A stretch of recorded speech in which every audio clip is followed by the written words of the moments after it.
श्री परमात्मने नमः। अध्याय नदिया में प्रेम प्रवाह और काजी का अत्याचार। आगे भक्त सदा आनंद में छके से रहते, परस्पर एक दूसरे का आलिंगन करते। दो भक्त जहाँ भी रास्ते में मिलते वहीं एक दूसरे से लिपट जाते, कोई दूसरे को साष्टांग प्रणाम ही करते। वह जल्दी से उनकी चरण रज लेने को दौड़ता। कभी 10-20 भक्त मिलकर संकीर्तन के पदों का ही गायन करने लगे, कोई बाजार में सबके सामने नृत्य करते ही निकलते। इस प्रकार भक्ति रूपी नदिया में सदा प्रेम की तरंगें ही उठती रहती। रात्रि दिन शंख, घड़ियाल, तुरही, ढोल, करताल, झांझ, मृदंग तथा अन्य नए प्रकार के वाद्यों से संपूर्ण नवद्वीप नगर गूंजता ही रहता। महाप्रभु भक्तों को साथ लेकर रात्रि भर संकीर्तन ही करते रहते।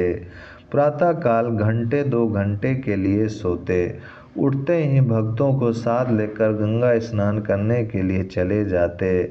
भक्तों को तो लोगों ने सदा से ही बावले की उपाधि दे रखी है। इन बावले भक्तों का स्नान भी विचित्र प्रकार का होता। ये लोग सदा अफीम चीकी की तरह पिनक में ही बने रहते, मद के समान नशे में ही झूमते रहते और पागलों के समान ही बड़बड़ाया करते। स्नान करते करते किसी ने किसी की धोती ही फेंक दी है, तो कोई किसी के ऊपर जल ही उलीच रहा है, कोई तैरकर उस पार जा रहा है तो कोई प्रवाह के विरुद्ध ही तैरने का दुस्साहस कर रहा है। इस प्रकार घंटों में इनका स्नान समाप्त होता। तब प्रभु सब भक्तों के सहित घर आते, देव पूजन, तुलसी पूजन आदि कर्मों को करते। तब तक विष्णु प्रिया भोजन बनाकर तैयार कर लेती। जल्दी से आप भोजन पर बैठ जाते। भक्तों के बिना साथ लिए इन्हें भोजन अच्छा ही नहीं लगता था, इसीलिए 10-5 भक्त सदा इनके साथ ही भोजन करते। भोजन करते करते कभी तो माता से कहते, अम्मा तेरी बहू के हाथ में जाने क्या जादू है, सभी चीज़ों में बड़ी भारी मिठास आ जाती है, और तो और साग भी तो मीठा लगता है। पास बैठे हुए भक्त से कहने लगते, क्यों जी ठीक है ना, तुम्हें साग में भी मिठास मालूम पड़ती है। यह सुनकर सभी भक्त हंसने लगते। विष्णु प्रिया जी भी मन ही मन मुस्कुराने लगती। भोजन के अनंतर आप थोड़ी देर विश्राम करते। तीसरे पहर फिर धीरे धीरे सभी भक्त प्रभु के घर आकर एकत्रित हो जाते। तब प्रभु उनके साथ श्री कृष्ण कथाएं कहने लगते।